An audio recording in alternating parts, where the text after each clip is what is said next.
Yo, hey, it's Chloe. I wanted to make a video about living in Japan, and credits to my friend Beth. She gave me the idea to do 5 things I learned in Japan while living in Japan for 5 years. How do you phrase it? 5 things I've learned after 5 years in Japan. That's it. This is my little notebook with my 5 things I've learned. I got to Japan when COVID started, so it was really a weird time. Literally right after I got here, the border shut. It was a weird time, a ghost town. It was kind of like that everywhere, I think, though. I'm gonna tell you about 5 things I've learned. Whether you're traveling here, you're gonna move here, you're just curious. I don't know. A lot of people ask me, what's Japan like, Chloe? I'm gonna send them this link. Nah, just kidding. Okay, number 1. There's more to Japan than Tokyo. Yeah, I mean, Tokyo is a great city. I love it. I live in Tokyo.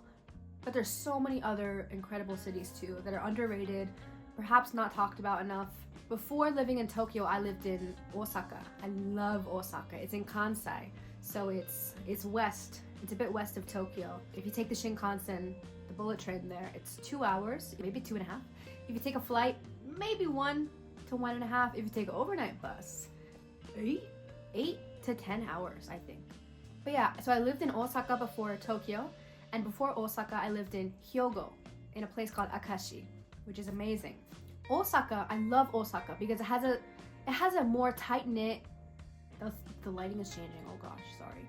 It has more of a tight-knit community feel because probably it's a smaller city, and also people are a little more Genki, a little more energy, a little more like, hey, what's up? You go to the convenience store, people say, hey, I like your outfit today, right? I kind of get more strangers talk to me. In Tokyo, I think it's just a busy, bustling city. People are cool here, people are nice, but it kind of reminds me of New York in the sense where like people have places to be, they're busy. Osaka is great. I loved Osaka. I love Osaka. It's accessible in the sense where you can walk from the top of Osaka to the bottom in a couple hours. In Tokyo, it's too big. Really cool community. It's an awesome creative community, great music scene. Also, Hyogo, for example. Hyogo is even further west.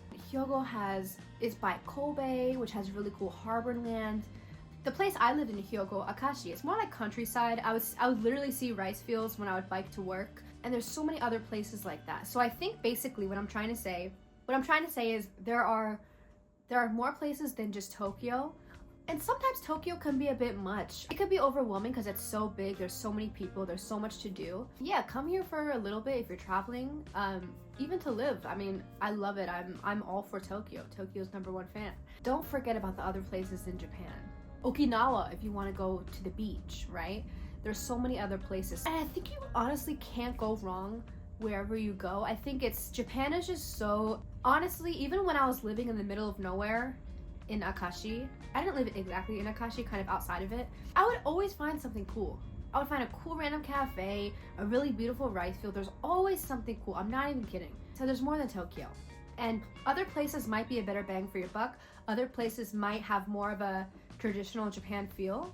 There's experience everywhere here. So number 2, this is more for living in Japan, but you are not limited to English teaching. I love English teaching. However, I used to work full-time as an English teacher. Now I work part-time. Some people love English teaching, so I'm not bashing it in any way. I mean, I do it. But I think a lot of people have the mindset where they perhaps feel stuck in English teaching, or they think, oh, I don't want to move to Japan because all I can do is English teaching. I don't have any other qualifications. I mean, I kind of don't either. I have a bachelor's in political science. Can't run for office here. Maybe I could work. No, but one thing, I did meet a guy who worked for a non-profit organization here, so that's something you could do. Basically, I don't only do English teaching. I do translating, and I also do talent work. I do modeling and acting, and I found these jobs through cliche networking. I am not a super social person. I'm not going out all the time. Hey, here's my business card. I'm not doing that. I'm really not. But just talking to a few people and telling people that you want to work, telling people that you want to try different jobs, telling people that they have something else to offer, people remember that, and people come back and ask you to do things. I remember I met this super cool girl from Amsterdam a couple months ago, and I told her I did modeling and that I wanted to do more like commercial work. That's all I said.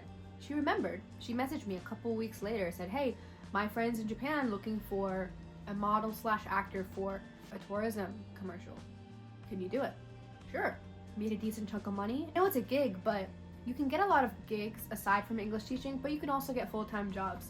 There's a lot of recruiting jobs. There's marketing jobs. There's graphic design. There is talent work. You could do translation. I mean, there's so many different jobs. It's just like in your own country, of course. The barriers, yes, are visa sponsorship as well as the language, but you can meet many people, apply for things, even if you feel like you're underqualified, because you're probably not. And I truly think hard work, diligence, and passion can get you a lot of places. So never feel limited to just English teaching here. And some people might say I'm being unrealistic. It took me a bit to be able to do other work, maybe about a year. That's okay. Basically, you can do a lot. There's a lot you can do. And I'll make a video specifically about my experience with talent work, because a lot of people have asked me about that. You always have your own path. You can always carve your path. You can do things unconventionally. It'll take trial and experimentation, but it's doable. I truly think so. I've seen people here go from a very entry-level job to creating their own business, to creating their own thing. And having a clear goal, not being afraid to ask people and tell people what you want to do, putting it out there, it does wonders. It does. Okay, number 3, learning Japanese. Being fluent in Japanese is not essential in Japan, but it truly does open up so many doors, especially socially and career-wise. There's been some auditions that I truly think I got just from being able to speak decent Japanese with the casting directors and kind of have some banter back and forth with them. I think it made them definitely more comfortable, like, okay, if we give her directions, she can understand, stuff like that. I mean, it gives your potential boss, your potential employer, your potential colleagues in the future, potential people that you could prospectively work with in the future, if they're Japanese, or even if they're not Japanese, if you know Japanese, I think they can perhaps like lean on you. I did a commercial job for a tourism company, and me and the other 2 models spoke pretty decent Japanese. The producers, the cameraman, they just got to Japan. They didn't know any Japanese. It really made the job go smoothly because we were able to communicate with some of the people we were shooting with at some of the places we were shooting at. And I think it probably left the impression like, okay, I'm gonna work with these guys in the future because I can rely on them to, I mean, our job wasn't a translator at the time. We're not getting paid to translate, but it helps, especially if you're working with people who don't know Japanese, or if you are working with people who know Japanese. It's just normal that they would probably feel more comfortable because you are able to understand their instructions, their requests, etc., and you're able to express things easier to them too. Not essential, but it's just helpful. It's just helpful. Also with friends, I think your depth of conversation can increase so much. I'm thinking of one of my first Japanese friends here, Wakaba. If you're watching this, hey, I miss you. I met her when, her English was already pretty good when I met her, and now she's like skyrocketed. When I met her, my Japanese was so-so, and I think it got a lot better. But just learning, I mean, it's a combination of her learning more English and me learning more Japanese, but her English was already definitely really a lot better. So I think as I learned more Japanese, we were able to have more complex and deeper conversations and grow our friendship even further. Aside from that, also just being able to talk to people, make friends, talk about a variety of topics. It really does break down the wall. Is that the word? It kind of removes some barriers. It removes hesitation. It's nice. Make more friends. You want to make more friends. You learn more. Okay, 4, dating. Dating. Dating is hard. I mean, dating's hard everywhere. I think in Tokyo it's especially hard. If you're a foreigner dating other foreigners, it's a very transient place. Tokyo. Japan is very transient. Maybe they're a tourist, maybe they're here on a working holiday for a year, maybe they're studying abroad. So it's sad because a lot of people will leave that you date. I've had really, really close friends who I love. One of my first friends, Maddie, one of my other wonderful friends, Jasmine, they both moved back to their home countries. I also dated a British guy here briefly, and he moved. Yeah, I don't know where he is now, but he moved to a different country. But yeah, a lot of people move, but dating is hard. Yeah, I find that even if I go to bars or clubs or like social outings where you have the potential chance to meet people, I get approached less often than I did while I was living in the United States. Dating apps help a little bit, but still it's hard. The main two reasons from my personal experience are that a lot of people move here and then leave, they're not here permanently, and also sometimes Japanese people don't want to date foreigners. I think a lot of it has to do with language barrier, cultural differences, which is totally okay and understandable, right? I haven't had much success with dating. Everyone I dated either moved back home or I got cheated on severely. Yeah. The fifth thing I learned about Japan are that there are a lot of misconceptions about Japan. And you see them online, you hear them when you're talking to people. I've learned a lot of things are not true. A lot are, but a lot aren't. For example, affordability. And of course everything is relative, but I think a lot of people are like, oh, Tokyo is very expensive. And compared to other parts of Japan, yes, it is. But Japan in general is a pretty affordable country. And again, this is relative to how much you make, your salary, what currency you're using here. I make a pretty average salary here. And my rent is about maybe around 1/4 of my salary.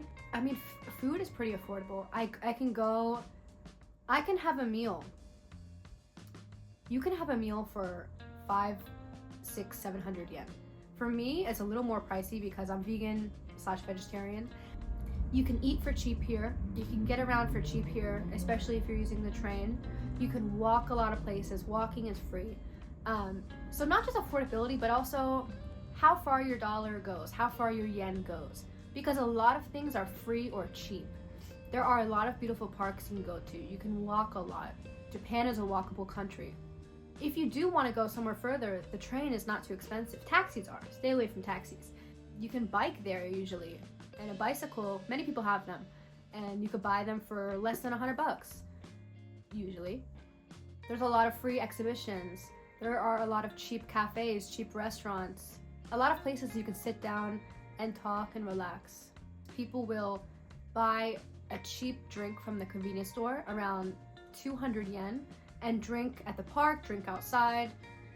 And that's a typical hangout for a lot of people. And that's way more affordable than going out to the bar, to the club, and spending, what, $50, $100? I don't know how much you spend. Maybe you get it for free. Maybe you're a baddie. Another misconception, a lot of people are like, oh, it's hard to make friends in Japan. You can't make friends with Japanese people.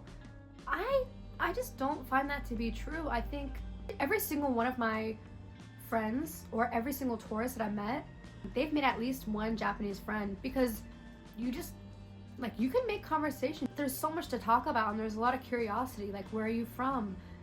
Oh, what's your experience like in your country? And then you ask them about their experience. I think there's every time I talk to Japanese people, we talk about how I think about Japan. I ask them what they think about America. We talk about cultural differences. Like, there's so many interesting things to talk about, and I think that's a pretty cool, pretty solid foundation to build a friendship on.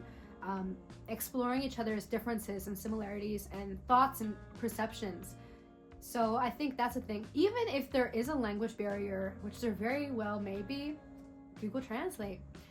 I know some people who will literally go on dates or like hang out with people, like if they're an English speaker and then they're hanging out with a Japanese speaker, they'll use Google Translate the whole time. And yeah, it could be a little, time consuming, but you can definitely make friends here. Making friends with Japanese people is doable. It is. Just like I'm sure it is anywhere you travel, making friends with people from other countries. You just have to be open-minded, curious, kind, and respectful, of course. But yeah, those are 5 things I've learned while living in Japan. Yeah, 5 years flew. It's crazy. This is based on my personal experience. Of course, not everyone's gonna have the same thoughts, opinions, or experience as me. If someone had an experience totally different from mine, it doesn't mean that they're wrong, right? We just all have different experiences. I'm simply speaking on behalf of what I experienced personally. I don't want to invalidate or discredit anyone else, nor their experience, nor their opinions that they have or have had in Japan. Take it with a grain of salt, a sprinkle of salt. Thank you for listening. Bye.